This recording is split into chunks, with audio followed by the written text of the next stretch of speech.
దేవునికి స్తోత్రం. మీ అందరికీ ప్రభు పేరిట వందనాలు చెల్లించుకుంటున్నాము. ఈ ఆదివార దినమున ఆయన మనకిచ్చిన ధన్యత కొరకు ఆయనకు అందరూ గట్టిగా ఒకసారి స్తోత్రాలు చెప్తాం. హల్లెలూయా. అయితే ఈ ఆదివార దినము మనము ఆయన సన్నిధిలో కూడుకొని ప్రతి ఆదివారం మనము ఆయన సన్నిధిలో కూడుకుంటూనే ఉన్నాము. ప్రతిదీ ఒక కొత్త విషయం తెలుసుకుంటూనే ఉంటాం అన్నమాట. అయితే ఈ ఆదివార దినం మనము హెబ్రీలోకి రాసిన పత్రిక నుంచి కొన్ని వాక్యం ఒకే అధ్యాయంలోనే మనం చదువుకున్నాము. హెబ్రీలోకి రాసిన పత్రిక 10:38 10వ అధ్యాయము 38వ వచనము ఒకసారి మనం చదువుకుందాము.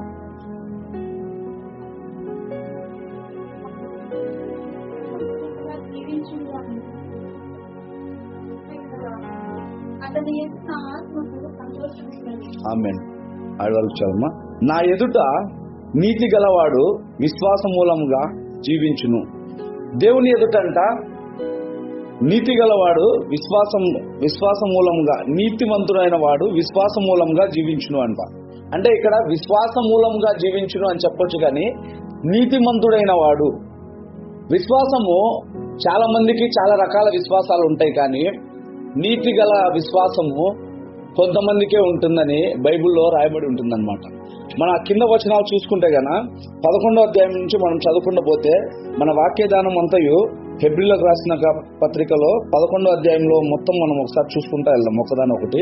దాంట్లో ఏముంటుందంటే ఫస్ట్ అధ్యాయమే ఒకసారి మళ్ళీ చదువుకుందాము. 11:1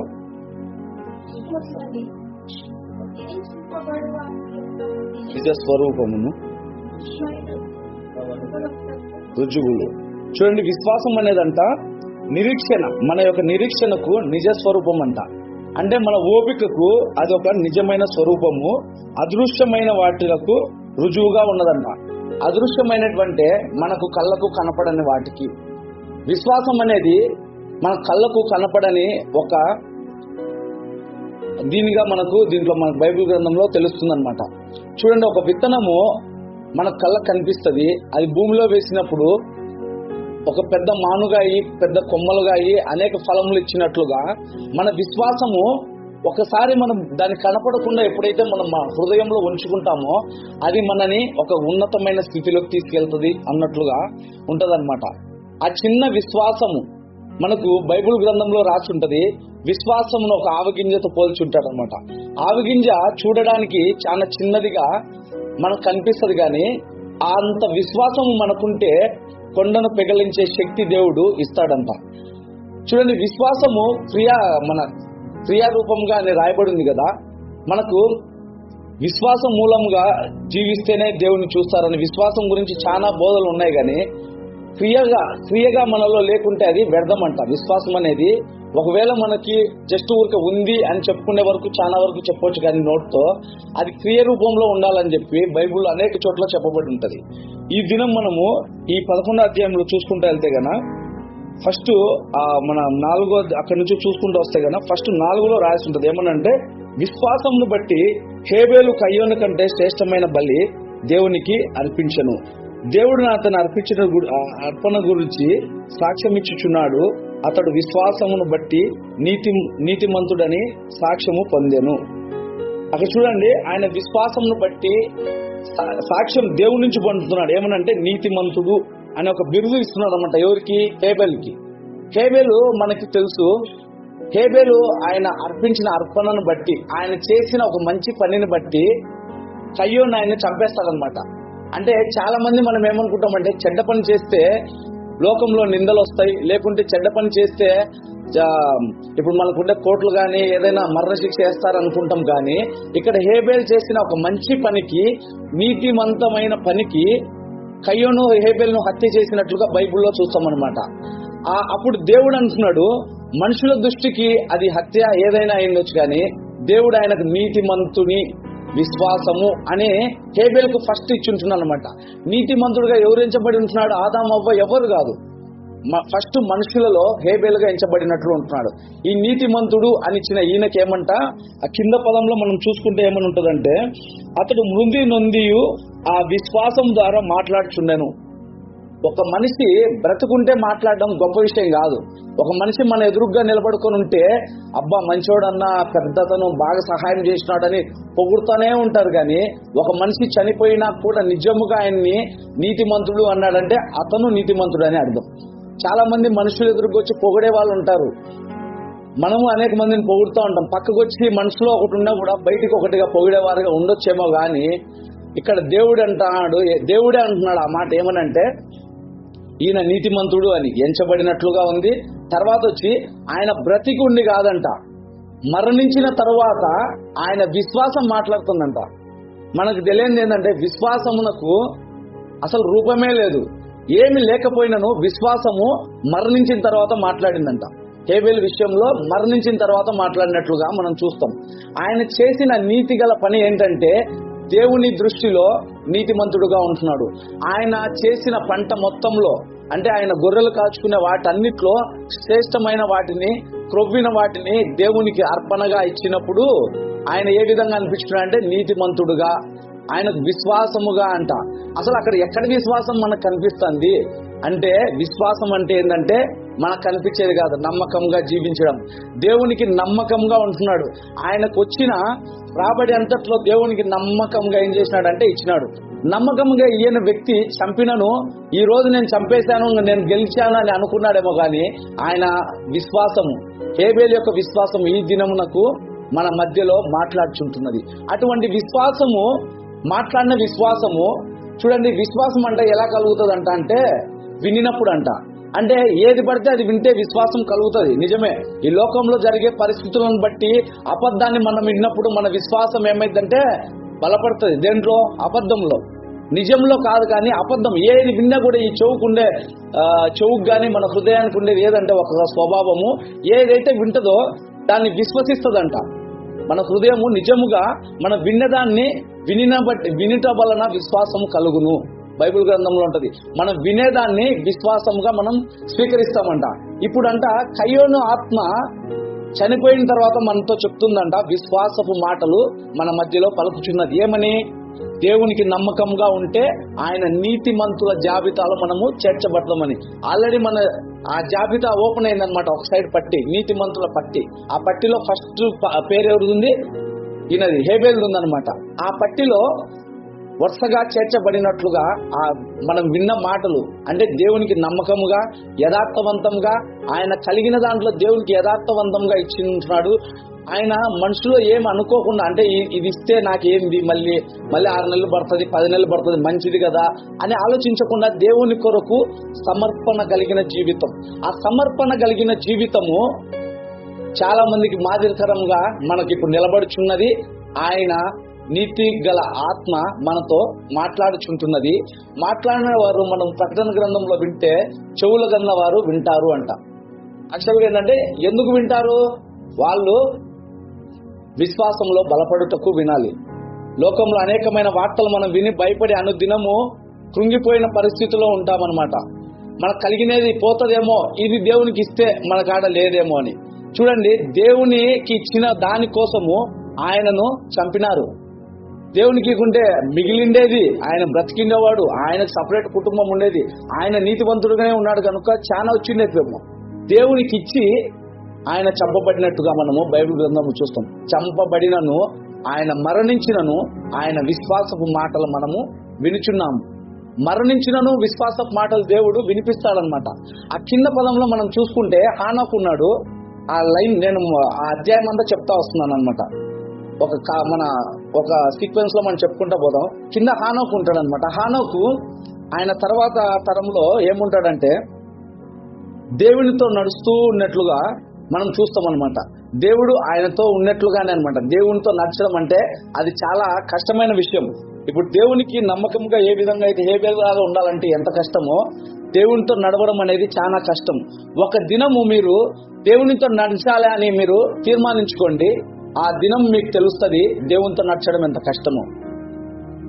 దేవుని యందు విశ్వాసం ఉంటే తప్ప దేవునితో మనము నడవలేము. ఎందుకంటే మన విశ్వాసం ఏముంటదంటే మన కళ్ళతో చూస్తుంది. మన విశ్వాసము మన హృదయంకు సంబంధం లేకుండా ఉంటది అనమాట. మనం చూచిందే నమ్ముతాము. మనము జరగనేది ఏదో కొన్ని వాటిని మనము గ్రహింపలేని పైవాక్యం చదువుకున్నట్లు మనము క్రియారూపంలో రాలేమన్నమాట. అవి కళ్ళకు మనకు కనపడని కొన్ని కార్యములను మనం గ్రహింపలేనట్లుగా కనిపిస్తుంది విశ్వాసంలో.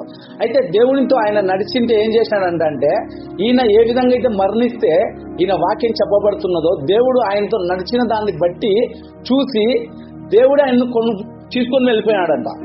అంటే ఈయన చనిపోయినాక దేవుని విశ్వాసం చూపిస్తుంటున్నాడు, అంతవరకు చూపించినా కూడా మనకు తెలియదు. కానీ లాస్ట్ లో మరణించిన తర్వాత విశ్వాసమును గురించిన పదం వచ్చింది. అయితే ఈయన దేవునికి ఉన్న నమ్మకాన్ని బట్టి, ఆయన దేవుని పట్ల చూపించిన విశ్వాసమును బట్టి ఆయనను కొనుపోబడినాడంట. అట్లనే అంటే మరణం లేకుండానే ఒకరు మరణించి దేవుణ్ణి విశ్వాసమును చూపిస్తే, ఒకరు మరణించకుండానే చూపించి కొనిపోబడినట్లుగా మనము రెండు వాక్యాల్లో ఇద్దరు ఒకే వంశంలో మనం చూస్తామన్నమాట.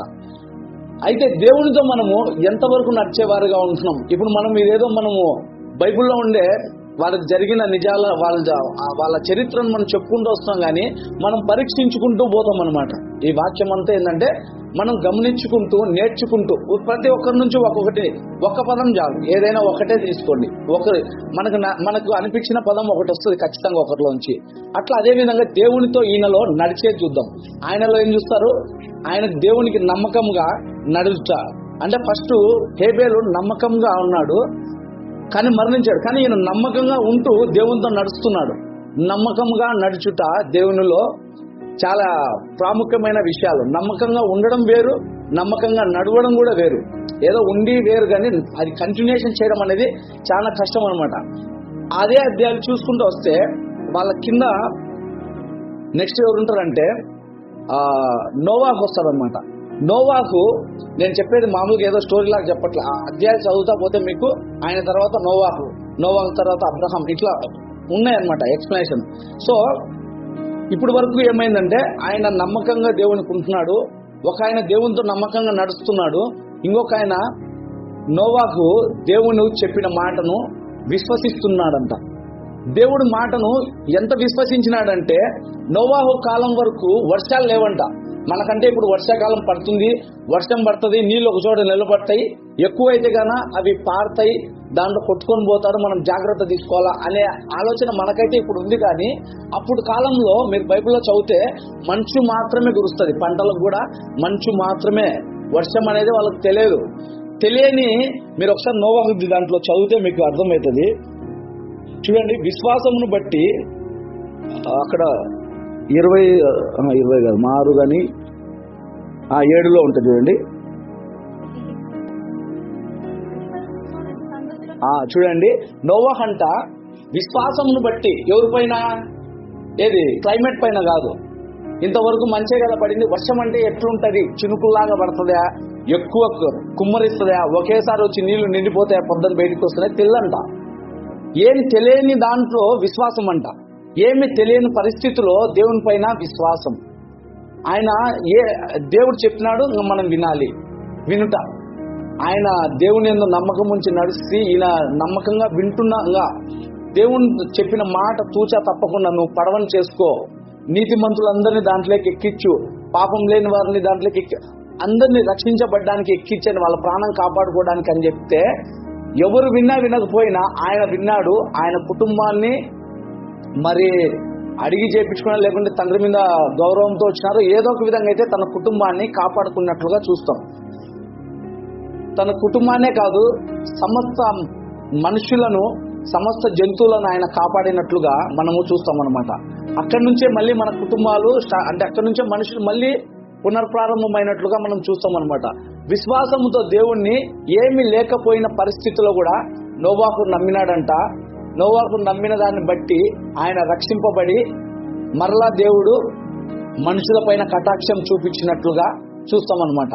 ఇప్పటి వరకు మనం చూసుకున్న ముగ్గురులో దేవుణ్ణి త్రోసిపుచ్చినట్లు గాని, వారు దేవుని మాట విననట్లు గాని ఎక్కడ మనకు కనపడరు అనమాట. నోవాహు విశ్వాసం ఎంత గొప్పదంటే ఏం లేదంటే అసలు ఆ వర్షం అనే పదమే తెలియని దగ్గర దేవుణ్ణి విశ్వసించినట్లుగా చూస్తాం అనమాట.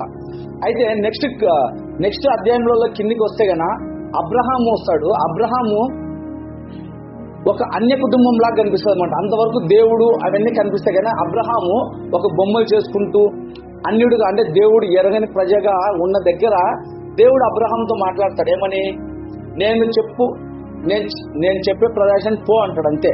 ఆ ప్రదేశం పేరు చెప్పడు. నువ్వు లేచి నడువు అన్నట్లు ఉంటుంది బైబిల్లో చదివితే గన. నువ్వు లేచి ప్రదేశం అక్కడ విడిచిపెట్టి వేరే దానికి వెళ్ళు అంటాడు. దానికి పేరు ఉండదు, ఊరు కానీ ఏం చెప్పడు అనమాట. లేచి నడువు అనగానే అసలు దేవుడిని మీద పరిపూర్ణమైన విశ్వాసం లేదు, ఇంకా ఏం లేదు. కానీ దేవుడు చెప్పినట్లుగా ఆయన నడిచినట్లుగా మనం చూస్తాం అనమాట బైబిల్ గ్రంథంలో. చూడండి, అబ్రహాముకు దేవుడు విశ్వాసమునకు ఏమంటారు, విశ్వాసమునకు తండ్రిగా మనము పిలుచుకుంటాం అనమాట. అబ్రహాముకు విశ్వాసం తండ్రిగా ఎందుకంటే ఇప్పుడు మనం దేవుణ్ణి ఒక్కసారి మనం ప్రార్థించి ఒకవేళ దేవుడు పలాని పని నువ్వు చెయ్యి అన్నావు అనుకో, దేవుడు ఒకవేళ మనకు చెప్పినట్లుగా అనిపిస్తే అసలు దాన్ని మనం చేయకుండా ఉండడానికి ఎన్ని పనులైనా చేయగలుగుతాం, కానీ దేవుడు చెప్పిన పనికి మాత్రం మనం లోబడే పరిస్థితిలో ఉండము. ఇప్పుడు మనం చూసిన ప్రతి జీవితాలలో దేవునికి లోబడినట్లుగానే మనం చూస్తాం, కానీ దేవుడు చెప్పినాడు ఏమని, నువ్వు ఉన్న పాటను నువ్వు ఒక ప్రదేశంకి వెళ్ళిపో అంటే సైలెంట్గా లేచి వెళ్ళిపోతాడు అనమాట. వెళ్ళిన తర్వాత ఆయనకు వచ్చిన కష్టాలు అవన్నీ చూసుకుంటా పోతే గన చాలా ఉన్నాయి. అయితే తర్వాత కూడా దేవుడి మీద విశ్వాసం ఉన్నదాన్ని బట్టి ఆయనకు అంత వయసులో కూడా 99 సంవత్సరాల దగ్గర ఆ వయసులో కూడా దేవుడు గర్భఫలం ఇస్తానంటే ఆయన అప్పటికి కూడా నమ్మినాడంట. దాంట్లో శారా గురించి కూడా రాయబడి ఉంటుంది. ఏమనంటే శారా కూడా దేవుణ్ణి నమ్మినట్లుగా.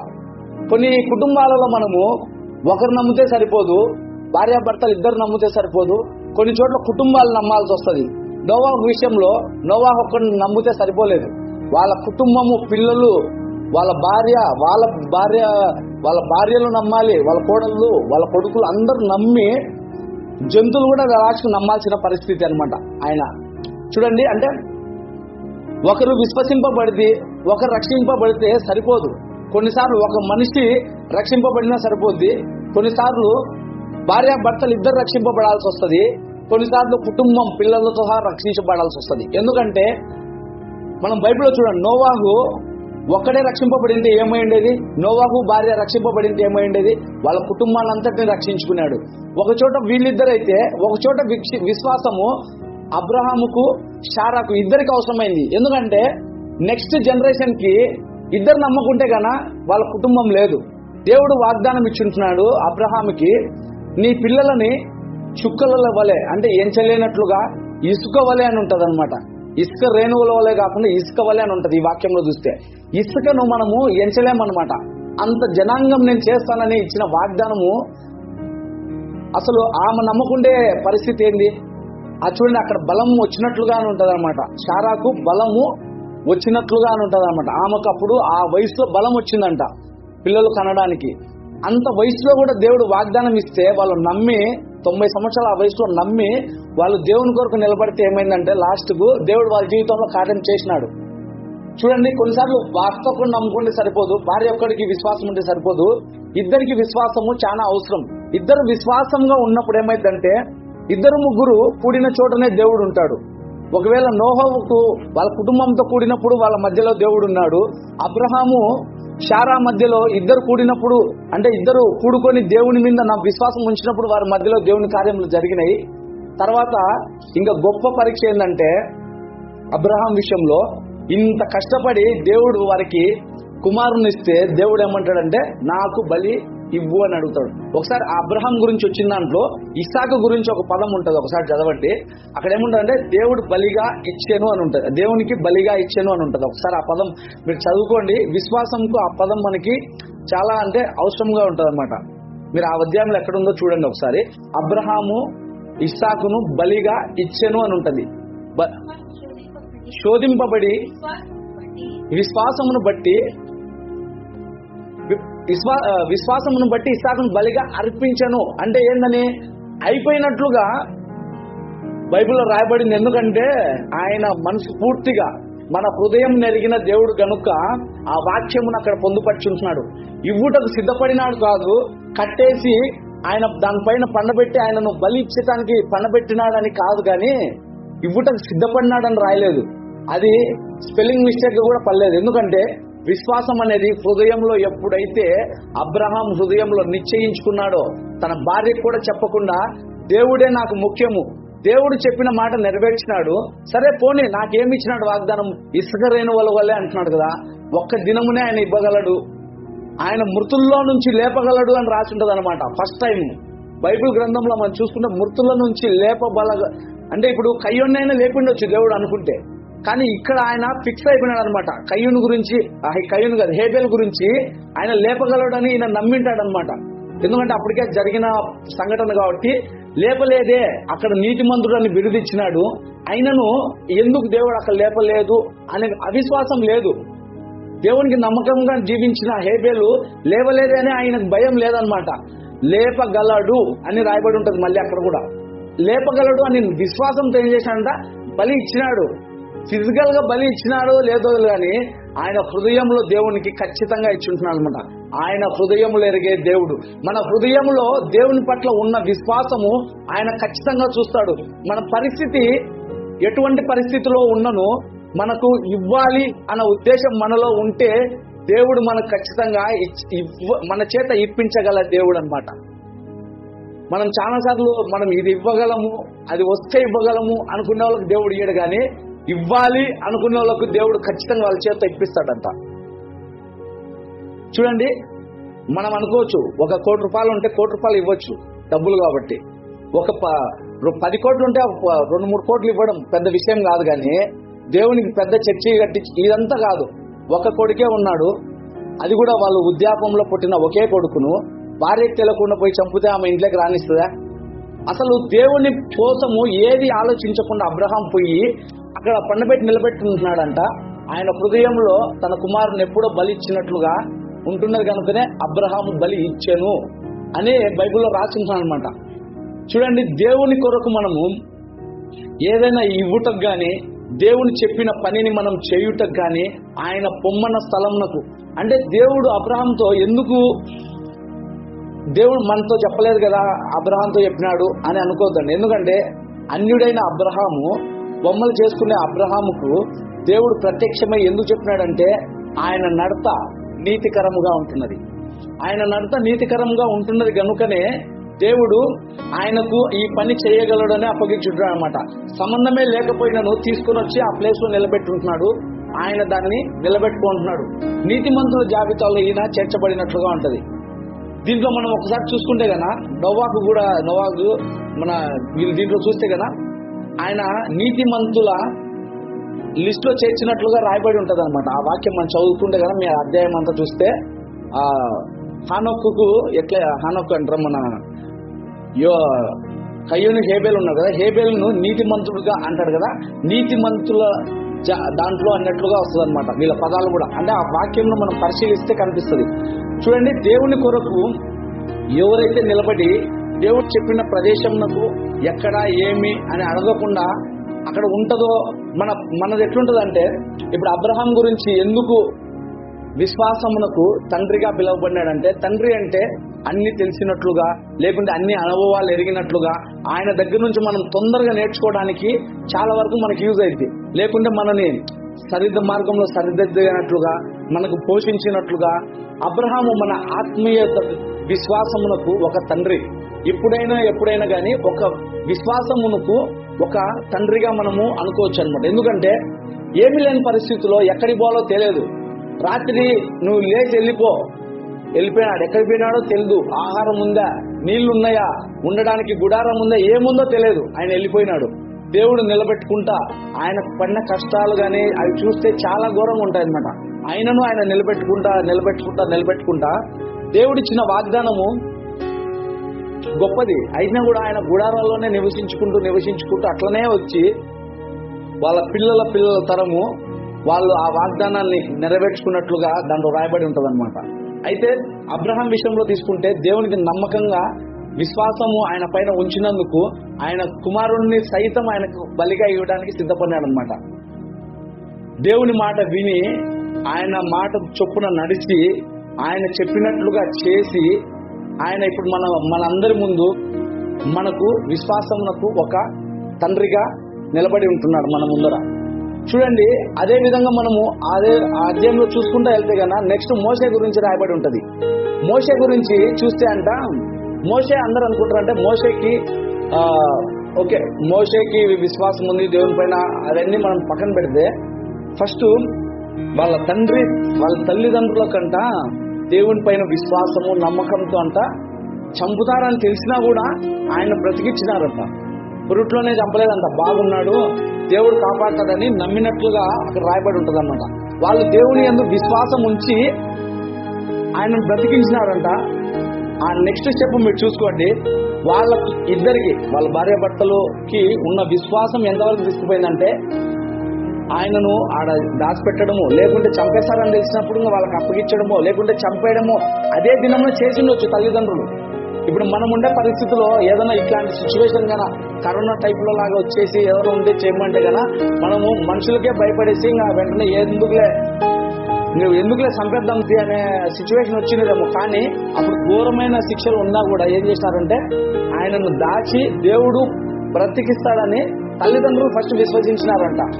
మోషే విశ్వాసంను బట్టి అద్భుత కార్యములు తర్వాత జరిగినాయి, కానీ ముందు తల్లి తండ్రి వాళ్ళు దేవుణ్ణి విశ్వసించినారంట. విశ్వసించిన తర్వాత ఆయన బ్రతికినాడు. ఫరో ఇంట్లో చేరినాడు. ఫరోగా ఆయన నిలబడచ్చు. నెక్స్ట్ ఫరో కుమార్తెకు ఆయన కొడుకు అనమాట. అంటే ఆయన ఆ దేశంలో ఫరో అంటే రాజు అనుకోండి. మొత్తం ఆయన ఏం చెప్తే జరుగుతుంది. అప్పుడైనా ఆయన చేయమని నా ప్రజల వరకు శిక్షను తగ్గించుకుందాం, నా ప్రజలను కొంచెం జాగ్రత్తగా చూసుకుందాం అని ఆయన మనసులో అనుకోలేదంట. అక్కడ ఉండే వాటన్నిని తుచ్చముగా ఆయన తుంచేసి, వద్దు నాకు ఇవి, నేను వీళ్ళతో శ్రమైన అనుభవిస్తా గానీ ఈ సుఖం నాకు వద్దు. సుఖము కోరుకుండే మనస్తత్వం మనకుంటే గన దేవునితో మనం నిలబడలేము. మోషేని బట్టి చూస్తే వాళ్ళ తల్లిదండ్రులకు ఉండే విశ్వాసం ఏంటంటే ఎట్లయినా ఆయన బ్రతుకుతాడు అంతవరకే తెలుస్తాయి నాకు. ఆయన వీళ్ళందరినీ విడిపిస్తాడనే విషయం తెలుసు. దేవుడు బ్రతికిస్తాడు అనే విశ్వాసంతోనే ఆయన బ్రతికిచ్చి ఎట్లా ఒకట పంపించినారు. బ్రతుకుతాడని ఆ పెట్టెలో పెట్టి దొబ్బినారు. వాళ్ళు అనుకునేట్టుగా ఎప్పుడు జరుగుతుందంటే దేవుని యందు విశ్వాసం ఉన్నప్పుడే. మోషే తల్లి అనుకునింటది ఈ కీలు పూసి ఈ పెట్టెలో పెట్టేసి మన నీళ్ళలో దొబ్బేస్తే ముసలు వచ్చి లాక్కపోయిండొచ్చు, లేకుంటే కన్నా చెట్లలో ఇరుక్కుని ఎక్కడో ఉండిపోయిండొచ్చు, కనపరాకుండా వెళ్ళిపోయిండొచ్చు. నదిలో వదిలితే కరెక్ట్ గా ఆమె దగ్గరికి పోవాలి, ఆమె తీసుకోవాలి. ఆమె నాకు తీసుకుపోతే పాలిచ్చేదానికి నన్ను పిలుస్తుంది, నేను పాలిచ్చి పోషిస్తా. ఇదంతా వీళ్ళ ప్రీ ప్లానింగ్ అనమాట. ఇంత ప్లానింగ్ ఎట్టొచ్చిందంటే దేవుని యందు విశ్వాసం లేకుండా రాదు. ఇదే క్రియ. కనపడని దాన్ని ఊహించుకొని దేవుడు ఈ కార్యం చేస్తాడని మన ఊహలు ఎట్లుంటాయంటే కరెక్ట్ ఒక 5 ఏళ్లలో ఒక ఇల్లు కట్టుకోవాలి, ఒక కారు పెట్టుకోవాలి, బాగా ఒక ఫామ్ హౌస్ పెట్టుకోవాలి, హ్యాపీగా ఉండాలి. ఇది మన కోరిక. ఇది ఎప్పటికీ దేవుని దృష్టిలో యోగ్యము కాదు. ఎందుకంటే మోషే ఫరో ఇంటే కన్నా మనం అనుకునే దానికంటే కూడా మోషే గురించి ఘనంగా రాయబడి ఉంటుంది ఇంకా. ఎందుకంటే ఆయన ఫరో, ఆ దేశంలోకి ఇది, అక్కడ వాళ్ళ చరిత్రలో ఆయన గొప్ప. మోషే అనే పేరు ఇంకా 100 మంది పెట్టుకుని ఉండేవాళ్ళు, 1000 మంది పెట్టుకుని ఉండేవాళ్ళు. అయితే ఆయన ఏంటంటే వీళ్ళతో ఉండి సుఖాలు నాకొద్దు, నా ప్రజలతో నేను కష్టపడడానికైనా సిద్ధమే అని చెప్పి అక్కడ వాళ్ళని చేసేదాన్ని ఓడ్చుకోలేక వెళ్ళిపోయి తర్వాత శక్తి పొందుకొని వచ్చిన తర్వాత మోషే చేసిన అద్భుత కార్యాలు, సూచక క్రియలు బైబిల్లో మనం చూడమన్నమాట. అంత గొప్ప సూచక క్రియలు అనమాట. నీళ్ళన్నీ ఇది కావడం ఏంటి, సముద్రం చూస్తే చీలడము గాని, ఎరికో కోట కూడా చుట్టూ చిరుగుతే అసలు ఇట్లాంటివన్నీ చూస్తే మోషే పరిచర్య ఎంత 40 ఏళ్ల తర్వాత మొదలుపెట్టిన పరిచర్యలో జరిగే ఆశ్చర్య కార్యంలో కాదు.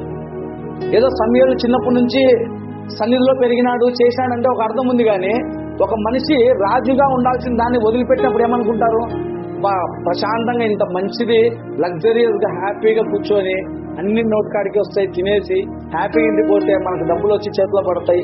ఇంత హ్యాపీ లైఫ్ ను మనం వదిలిపెట్టి అడవులంపటి గొర్రెలు కాసుకుంటా తిరగడం అవసరమా అంటే ఏమంటారంటే చేతగానోడు అంటారు. ఆయన దేవుని దగ్గర కూడా ఒప్పుకున్నాడు. ఏమనంటే నాకు చేత కాదు ప్రభువా, మా నాలుక మందంగా ఉంది, నాకు చేత కాదని దేవుని దగ్గర కూడా ఒప్పుకున్నాడు. ఆయన అనుకునిండొచ్చు నేను ఇంకా నాతో అయిపోయింది, నేను భయస్తుడను, నేను ఇంకా నాకు చేత కాదని ఒప్పుకున్నాడు. అంటే ఆయన గొర్రెలు కాసుకున్నప్పుడు అనుకునేటాడు ఇంకా మన బతుకు పోయింది. ఎవరన్నా ఇప్పుడు కానీ అడిగితే ఏమంటుంటే పోయి గొర్రెలు కొని కాసుకుంటాడు, బర్రెలు కొని కాసుకుంటాడు, గాడిదలు కొని కాసుకుంటాడు అంటూ ఉంటారు కదా. అది ఒక మనకు వాడుక భాషలో ఏంటంటే అదొక నీచమైన స్థితిగా మనుషులు చూడొచ్చేమో కానీ దేవుడు మాత్రం చూడలేదు. ఒకసారి చూస్తే గొర్రెలు కాసుకునే ఆయన్ని రాజు, గొర్రెలు కాసుకోవడానికి మేకలు కాసుకోవడానికి పోయిన ఆయనను తీసుకొని వచ్చి ఒక పెద్ద జనాంగాన్ని విడిపించుటకు శక్తి. అంటే ఆయన దగ్గర ఆర్మీ లేదు, ఆయన దగ్గర ఆయుధాలు లేవు, ఆయుధాలు కాదు, ఆయనకి ఏదో ఆ యుద్ధం చేసే ప్రావీణ్యత లేదు, ఏం లేదు. కానీ దేవుడు పైన విశ్వాసం మాత్రం ఉంది. దేవుడు చేయగలడని వాళ్ళ తల్లిదండ్రులు నమ్మినాడు, మోషే నమ్మినాడు. నమ్మిన దాన్ని బట్టి దేవుడు ఆయన నుంచి నిలబడి చేసిన కార్యము, ఇప్పటికి చేయలేనటి కార్యములు ఆయన మోషే ద్వారా చేసి చుంటున్నాడు అనమాట. ఆ శ్రమలు కానీ, ఆ ఫరోకి పెట్టిన శ్రమలు కానీ, ఆ సముద్రాన్ని చీల్చడం కానీ ఇంకా ఎప్పుడు జరిగిండవు, జరుగుతాయి లేదో తెలియదు అని చెప్పలేము. కానీ ఇంతవరకు అయితే జరగనంత గొప్ప కార్యములు ఆయన మోషే ద్వారా చేసినట్లుగా మనం చూస్తాం. ఎందుకంటే మోషే అంట తన ఇళ్ళంతట్లో నమ్మకమైన వాడుగా దేవునికి ఉంటున్నాడంట. అంటే మన ఇంట్లో ఏమనుకుంటాం, మన ఇంట్లో ఒక 3-4 పిల్లలు ఉంటే ఏమంటారు అంటే, ఈ పెద్దోడు మంచోడు, లాస్ట్ వాడు లేకుంటే మంచోడు, మధ్యలోడు పర్ఫెక్ట్ అన్నట్లుగా మనందరం ఆయన పిల్లలం. అయితే మోషే నమ్మకమైన వాడంట. చూడండి, దేవుని పట్ల విశ్వాసం ఉంటే ఒక్కొక్కరికి ఒక బిరుదు. ఒకరు నీతిమంతులు అంటే, ఒకరు ఆయనతో పాటు నడుస్తున్నాడంటే అదొక బిరుదైతే, ఆయన వంశావళిలో చేర్చబడ్డం ఒక బిరుదైతే, తండ్రి అనే పేరు, విశ్వాసంకే తండ్రి అనే పేరు ఒకరికి వస్తే నమ్మకమైన వాడని ఒకరికి పేరు వచ్చిందంట. చూడండి, ఎంతమంది మనం దేవునికి నమ్మకంగా జీవిస్తుంటున్నాం. మనకు కొంచెం దేవుడు ఇస్తే, ఒకవేళ ఒక పరిస్థితిలో ఉంచితే కంఫర్ట్ జోన్ లో ఉండిపోతున్నారు. లేకుంటే కన్నా కంఫర్ట్ జోన్ నుంచి తీసి ఇంకో చోట దేవుడు పెడితే, దేవుడు నన్ను ఏదో చేసేసినాడు, లేకుంటే ఈ శ్రమ పెట్టినాడు, లేకుంటే ఈ శోధన పెట్టినాడని మనము కృంగిపోయి పరిస్థితిలో అందరికి మనుషులకు చెప్పుకొని నా పరిస్థితి ఇది, నా పరిస్థితి ఇది అని చెప్పుకునే పరిస్థితిలో ఉంటున్నామా, లేకుంటే దేవుని యందు విశ్వాసంతో మనం నిలిచి ఉంటున్నామా? ఆయన పట్ల మనము విశ్వాసంతో నిలిచి ఎప్పుడైతే ఉంటామో, ఆయన మండే పొదలో నుంచి మోషేతో మాట్లాడినట్లుగా మనతో కూడా ఆయన మాట్లాడే దేవుడు. చాలా చోట్ల రాయబడి ఉంటది ఆయన మాట్లాడే దేవుడు అని. మాట్లాడే దేవుడు రుజువులు కూడా బైబిల్లో చాలా చోట్ల రాయబడి ఉంటది. నిజంగా దేవుడు మాట్లాడతాడా నాతో ఇంతవరకు మాట్లాడేదంటే, దేవుడు ఖచ్చితంగా నీతో మాట్లాడుతున్నాడు. ఆయన మాటను నువ్వు విశ్వసిస్తే ఆయన నిజంగా ఆయన కార్యములు నీలో నెరవేర్చబడతాయి. ఇప్పుడు చూడండి, హేబేలు మాట అంట, విశ్వాసము మాట మనకు వినపడుతుందంట. ఈ మాట దేవుని మాట వినపడట్లేదు మనకి. ఆ విధంగా ప్రతి వాక్యము ఆయన మాటనే. ఆ వాక్యమును మనం విన్నప్పుడు ఎప్పుడైతే మన విశ్వాసము విని మన విశ్వాసం వృద్ధిపరచబడుతుందో, దేవుడు మనతో మాట్లాడడము ప్రారంభిస్తాడు. ఆయన కార్యములు జరగడం ప్రారంభిస్తాయి. ఆయన గొప్ప సూచక క్రియలు జరగడం ప్రారంభిస్తాయి. మోషే ఏ దినం అడగలేదు నేను నాయకుడిగా ఉంటాను అని. నాకు వద్దు ప్రభు అనే అడిగినాడు. కానీ వద్దన్నే కూడా దేవుడు అనుకుంటే నువ్వు వద్దన్నే ఇస్తాడు, కావాలన్నా ఇస్తాడు, నువ్వు ఏం మాట్లాడకపోయినా ఇస్తాడు. కానీ ఒకటే, దేవునికి నమ్మకంగా ఎవరైతే జీవిస్తారో, దేవునితో ఎవరైతే నడుస్తారో, దేవుని పట్ల మనం ఎవరైతే నీతిగా ప్రవర్తిస్తారో, దేవుని మాట ఎవరైతే వింటారో, వెళ్ళమన్న చోటికి వెళ్తాడో, ఇవ్వమన్నది దేవుడికి ఇస్తారో, దేవుడు ఖచ్చితంగా కొన్నే పదాలు ఇవి, విను, నడుచు, మాట్లాడు, ప్రార్థించు, ఈ చిన్న పదాలే. అయితే చిన్న పదాలే మనము లోకానుసారంగా కాకుండా దేవుని పరంగా మనం ఎప్పుడైతే చేత పట్టుకుంటామో విశ్వాసంతో, దేవుడు సమస్తమును చేయగల దేవుడు. ఒక్కొక్క భక్తుడి, ఒక్కొక్క దైవసేకుని జీవితాల్లో మనకు ఒక మాదిరికరము, ఒక అంశము మనకి ఆ దాంట్లోంచి మన జీవితంలో జరిగే ఒక అంశం ఖచ్చితంగా ఉంటదన్నమాట. ఎందుకంటే వాళ్ళు కూడా మన వాళ్ళే మనుషులు కనుక, వాళ్ళు పోయిన సమస్య అయినా మనకు ఉంటది, వాళ్ళు పడుతున్న కష్టమైనా మనకు ఉంటది, లేకుంటే మన కుటుంబాల్లో ఉంటది. నోవాహు ఎంత ఏమంటారంటే, నోవాహు పడవ చేసేటప్పుడు వాళ్ళ కుటుంబ సభ్యులు తిరగబడి ఉంటారు. అది ఎక్కడ రాయబడకపోయినాను మనమే ఆలోచించండి. ఒక పని ఫ్రెష్గా మొదలు పెడదాం, మన దగ్గర ఉండే డబ్బులంతా తీసుకుపోయి నేను ఇది చేసేస్తాను, ఇంకా నాకేం వద్దు, ఇది చేద్దాం దేవుడు ఇట్లా అంటున్నాడంటే ఎంతమంది నమ్మింటారు? ఒక్కరు కూడా నమ్మలేదంట. ఒక్కరు నమ్మకుండా ఎవరు ఎక్కలేదు. వాళ్ళు పోయి బిగించుకుంటానే కూడా పిచ్చి పట్టింది నోవాహు అనుకున్నారు. కుటుంబ సభ్యులు ఖచ్చితంగా అనుకుంటారు. కానీ అట్లా వ్యతిరేకతలు కుటుంబాల్లో ఉంటాయి. కొన్ని చోట్ల భార్య భర్తల మధ్య వ్యతిరేకాలు ఉంటాయి, పిల్లల మధ్య వ్యతిరేకాలు ఉంటాయి, లేకుంటే మన ఆలోచించే విధానంలో వ్యతిరేకత ఉంటుంది. దేవుడు తూర్పు వైపు ఉంటే మనం పడమర వైపు వెళ్లే పరిస్థితులు కూడా ఉంటాయి. అయితే వీళ్ళ జీవితాలను బట్టి మనం గ్రహించుకోవాల్సింది ఏంటంటే, దేవుడు ఏ పరిస్థితిలో ఉన్నను మార్చగలడు. ఎప్పుడో పురుటిలో చనిపోవాల్సిన మోషేని అందరినీ తీసుకుని వెళ్ళుటకు, అంటే ఆ జనాంగాన్ని మొత్తము కదిలించుటకు ఆయనకు ఆ వయసులో దేవుడు బలం ఇచ్చాడంటే, దేవుడి మీద విశ్వాసం ఉంచితే ఏ కార్యమైనా చేయగలడు అని ఈ వాక్యంను బట్టి మనం గ్రహించగలం. చూడండి, చెప్పుకుంటా పోతే బైబిల్లోనే అక్కడే రాసి ఉంటుంది ఏమనంటే, చెప్పుకుంటూ పోతే సమయము సరిపోదు అని ఉంటుంది అనమాట వాక్యంలో. అదే వాక్యంలో ఉంటుంది. వీటి గురించి చెప్పుతూ పోతే దేవుడు చేసిన కార్యములంట సమయం సరిపోదంట. అంటే మనకు అన్నం తినడానికి సమయము కానీ, లేకుంటే ఏ సమయమైనా కానీ సమయం సరిపోదు అని. ఒక్కొక్కరి జీవితము ఒక్కొక్క క్షణము గురించి చూసుకుంటూ వస్తే గన చూడండి, ఆ తర్వాత ఇస్సాక్ కానీ, యాకోబు కానీ, నెక్స్ట్ జనరేషన్ కానీ ప్రతి ఒక్కరి విశ్వాసము అక్కడ వరకు రాసి అక్కడ స్టార్ట్ చేసి ఏముంటదంటే, చెప్పుకుంటూ పోతే ఇంకా సమయము సరిపోదు అని రాస్తాడు అనమాట. హెబ్రీలకు రాసిన పత్రికలో సమయం సరిపోదు అన్నట్లు రాసి ఉంటుంది అనమాట. ఆ కింద మనం చూసుకుంటే గన దేవుడు ఎంత గొప్ప దేవుడు అంటే, దేవుని విశ్వాస వీరులు అని రాయబడి ఉంటుంది అనమాట. వీళ్ళందరి పేర్లు పెట్టి కింద విశ్వాస వీరులు ఇంకా చాలా మంది ఉన్నారు. అయితే అక్కడ జస్ట్ కొన్ని పేర్లు ఊరికి రాసుకుంటూ పోతారనమాట. ఆయన గానికి చాటును దాక్కున్న వ్యక్తి పేరు ఉంటది కదా అన్నా, గిద్యోను గురించి రాయబడి ఉంటది. దాని తర్వాత వచ్చేసి దానియేలు గురించి రాయబడి ఉంటది. ప్రతి ఒక్కరి గురించి, సంసోను గురించి రాయబడి ఉంటది. వాళ్ళ జీవితాలు కొన్ని పోయినను విశ్వాస వీరులుగా రాయబడి ఉంటది. దేవుడు ఎంత గొప్ప కార్యములు చేయగలడంటే, సముద్రంను చీల్చగలడు. ఎరికో కోట గోడ చుట్టూ తిరిగితే అది సైలెంట్ గా కోట గోడ పూల్చగలడు. సింహము నోళ్లను మూయగలడు. అగ్నిని ఆర్పగలడు. ఇంకా నువ్వు చెప్పుకుంటూ పోతే కన్నా ఏమైనా చేయగలడు దేవుడు. ఈ మధ్య కాలంలో పాట కూడా ఉంది కదా, ఏమైనా చేయగలడు అని. ఇప్పుడేదో మనం అనడం కాదు కానీ బైబిల్లో ఎప్పుడో రాయబడి ఉంటున్నది అనమాట. ఆయన చేయుటకు అగ్నిని ఆర్పగలడు. అవసరమైన చోట, నీళ్లు పోసిన చోట అగ్నిని దింపగలడు. మీరు బైబిల్లో చూస్తే షడ్రక్ మేషక్ అబేద్నెగో అగ్నిగుండంలో వేస్తే ఏమైందంటే అగ్ని మండుతుందంట కానీ కాలిపోలేదంట.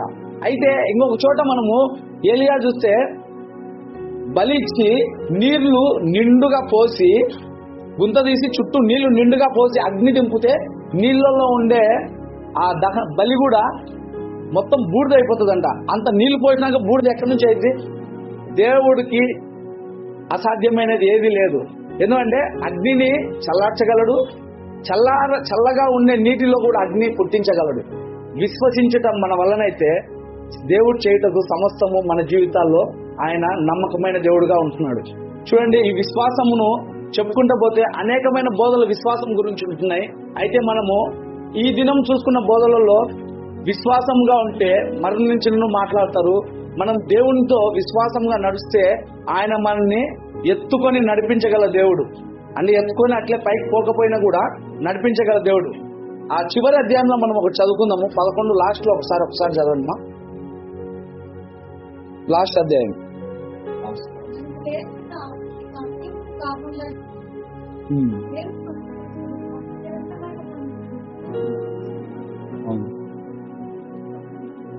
అది చూడండి అంట. ఇంత గొప్ప దైవజనులు, ఇంత గొప్ప దేవుని కోసం నమ్మకంగా విశ్వాసంగా నిలబడిన వీరంట మన కోసము. ఇంకొకసారి గట్టిగా ఒకసారి అది చెప్పమా, అదొక్కలైనా మన కొరకు మరి శ్రేష్టమైన దానిని ముందుగా సిద్ధపరిచిన గనుక వీరు ఎవరు? అవును, చూడండి అంట, మన కొరకు వీళ్ళు ఒక విధంగా చెప్పాలంటే వెయిటింగ్. వాగ్దాన ఫలమును అనుభవింపకుండా ఇంకా వెయిటింగ్ అన్నమాట. ఎందుకంటే సంపూర్ణము ఇది మనం ఇక్కడ ఈ అధ్యాయం వరకు చూడొద్దండి. ఓవరాల్ గా ఏంటంటే కూడా బైబిల్ మనకు అంతట్లో కూడా ఏంటంటే మన కొరకు వీళ్ళందరూ వేచినట్లుగా, వీళ్ళందరూ పరలోక రాజ్యంలో ఇంకా కాకుండా అందరం ఒకేసారి పోవాలని ఇంత గొప్ప దేవుని కొరకు నిలబడిన వారు ఉంటున్నారు. అనేకులు మనం కొత్త నిబంధనలో చూసుకుంటూ వస్తే కదా, అనేకులు ఇంకా దేవుని శిష్యుల గురించి చెప్పాలంటే ఒక్కొక్కరిని ఒక విధంగా చంపినట్లుగా మనం చూస్తాం. అదే అధ్యాయంలోనే చూస్తాం అనమాట. ఏముండంటే ఒకరిని రంపాలతో కోసినట్లుగా, ఒకరిని తలకిందులు సిలువేసినట్టుగా, ఒకరిని చర్మం వచ్చినట్లుగా, ఒకరిని నూనెలో వేసినట్లుగా, ఒక్కొక్కరిని ఒక హింసించి రాళ్లతో కొట్టి చంపినట్లుగా, వారిని అనేకమైన చిత్ర హింసలు చేసి చంపినట్లుగా ఉంటది. కేవలం ఏం తెలుసా, దేవుని పట్ల మీకున్న విశ్వాసము. ఇంత గొప్ప విశ్వాస వీరులు కూడా ఏంటంటే పరిపూర్ణము మనతో అయిద్దంట.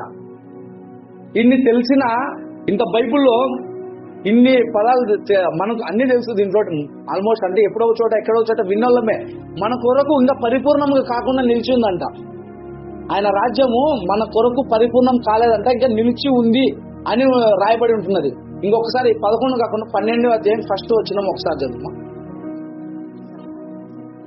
చూడండి, ఇంత గొప్ప సాక్ష్య సమూహము మేఘం వలె మనలను ఆవరించినందున మనము కూడా ప్రతి భారమును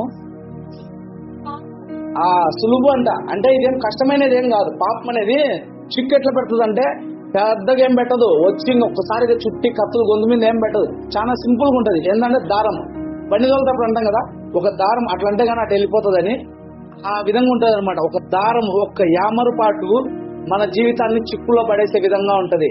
ఈ లోకం ఏ విధంగా ఉందంటే ఒక్క క్షణం చాలు మనం చిక్కులో పడ్డానికి. ఇంత గొప్ప సాక్షి సమూహము మన కోసము ఎదురు చూస్తుంటే మనము సులువుగా చిక్కుపెట్టు పాపంలో పడిపోయి దేవుడి విశ్వాసమునకు కర్త అంట. ఇక్కడికి అర్థం విశ్వాసమునకు కర్త. ఇక్కడ తండ్రి ఉన్నాడు, ఇక్కడ కర్త ఉంటున్నాడు అనమాట. ఎందుకు యేసు ప్రభు వారికి విశ్వాసమునకు కర్త అంటే ఆయన రెండు చూపించుంటున్నాడు. ఏది, కొంతమంది దేవునికి విశ్వాసంగా ఒక ఫ్లోలో వెళ్ళిపోయింటారు, ఒక మంది రివర్స్ లో పోయింటారు. ఇప్పుడు సంసోన్ గురించి చూస్తే కదా ఆయన విశ్వాసం అంతా పోరాటం, యుద్ధం లాగా ఉంటది.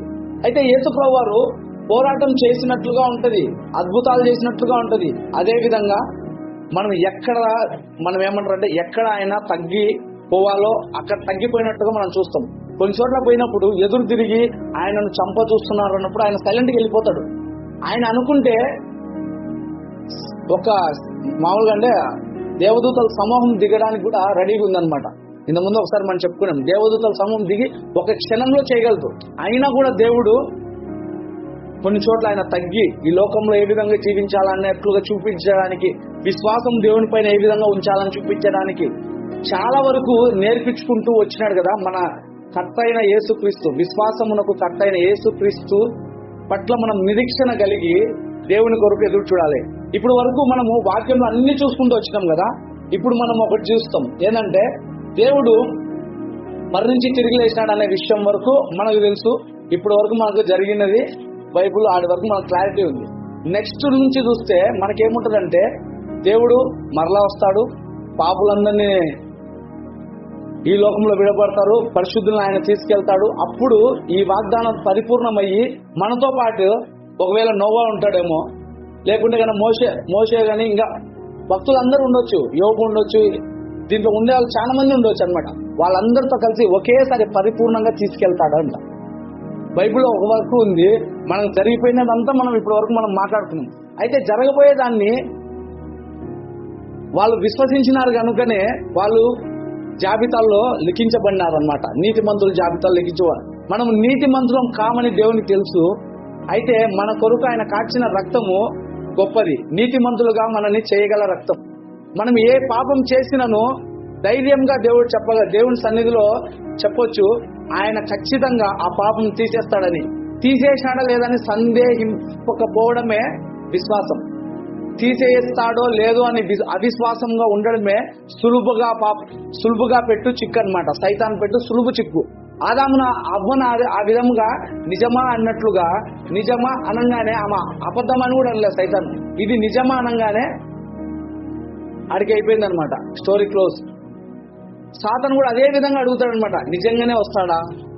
ఎన్నో సంవత్సరాలు, వేల సంవత్సరాల నుంచి ఎదురు చూస్తున్నాను, నిజంగానేనా? లేకుంటే అదేదన్నా మనం తప్పిపోకుండా ఇది రాసిన ఏదో ఒక విధంగా మనుషులను సులువుగా మార్చేస్తాడు అనమాట. లెఫ్ట్ నుంచి రైట్ కి మార్చడానికి ఒక్క సెకండ్ లో మార్చేస్తాడు అనమాట. చూడండి, బైబిల్లో రాసినది ముందువన్నీ దాన్ని బట్టి చూస్తే దేవుడు గొప్ప కార్యములు చేయగలడనే విశ్వాసం అందరికీ, నమ్మకం అందరికీ ఉంది. అయితే దేవుడు త్వరలో రానంటున్నాడు అంటే అన్నప్పుడు మాత్రము ఏమో చూద్దాము అనే నిర్లక్ష్యం అనేది ప్రతి మనిషికి వస్తుంది. నెక్స్ట్ దేవుడు చెప్పిన దాని ప్రకారము ఆయన చనిపోయిన తర్వాత కూడా జరిగిన కార్యాలు చాలా ఉన్నాయన్నమాట. నేను వచ్చే వరకు ఆయన సూచనలు కానీ ప్రతిదీ ఉన్నాయి. అయితే దేవుడు కోరుకునేది ఒకటే అనమాట, నేను ఆ పాపంను విడిపించి మిమ్మల్ని స్వతంత్రులుగా చేస్తున్నాను అని. మీరు మరలా పాపమునకు బానిస కాకుండా అని. చూడండి, బానిస అయిన తర్వాత మన చేతిలో ఏముండదు. బానిస కానంత వరకే మనం ఏదైనా చేయగలం. కానీ ఒక్కసారి పాపమునకు బానిస అయినా, లేకుంటే ఆ పాపంలో మనము ఉండిపోయినా, మనం నిర్లక్ష్యమైనది మన జీవితంలో సులువుగా ఎంటర్ అయిపోద్ది అనమాట. అయితే ఈ వాక్యమును బట్టి మనం గ్రహించాల్సింది ఏంటంటే, కొన్నిసార్లు భక్తులు తప్పిపోయినను, సంసోను తప్పిపోయినను చివరిలో దేవుణ్ణి వేడుకున్నాడు అనమాట. చివరిలో దేవుడు ఆయనను క్షమించినాడు. ఎందుకంటే క్షమించకపోతే ఆయనకు ఆ బలం రాదు. ఆయన చేసిన తప్పులకు ఆయన ప్రాయశ్చిత్త పడినందుకు ఆయనకు ఆ బలం వచ్చింది ఖచ్చితంగా.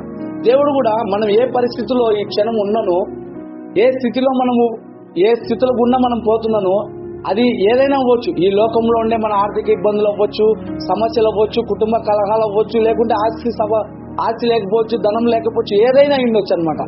భక్తులు చూస్తే ప్రతిదీ విడిచినోళ్లే. ఇవన్నీ ఏవైనాను మన ఆత్మీయ పరంగా ఎప్పుడైతే నీతిమంతులుగాను, నమ్మకముగాను, దేవునికి ఎందు క్రియారూపమైన విశ్వాసము, క్రియలు లేని విశ్వాసము వ్యర్థమిగా. ఆ విశ్వాసం చెప్పుకోవడానికే కానీ చాలా మందికి ఉంటుంది.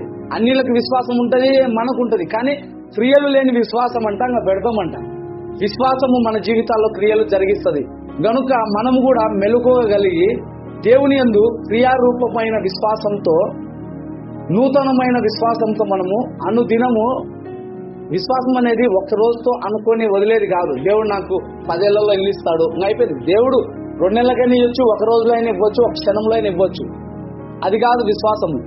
క్రియ మనం చేసే ప్రతి పనిలో కనపడాలి విశ్వాసం అనేది. అప్పుడే ఆయన హృదయం చూసే దేవుడు అనమాట. పైకి ఏదో కొన్ని పనులు చేసేసి నలుగురికి అన్నం పెట్టేసి మనం విశ్వాసం ఉంది దేవుని పట్ల, దేవుని చెప్పినట్టు మనం చేస్తాం కాదు. దేవుని యందు విశ్వాసం అంటే అది క్రియలో ఉండాలన్నమాట. ప్రతి క్రియలో దేవుని యందు విశ్వాసం మనము కలిగి ఉండేవారుగా ఉంటూ, ఈ వాక్యాలు మన హృదయాల పదిలపరుచుకుంటూ దేవుని సన్నిధిలో మనము ముందుకు సాగుతాం. ఈ వాక్యము దేవుడు మీ హృదయాల పదిలపరుచుకుంటారు.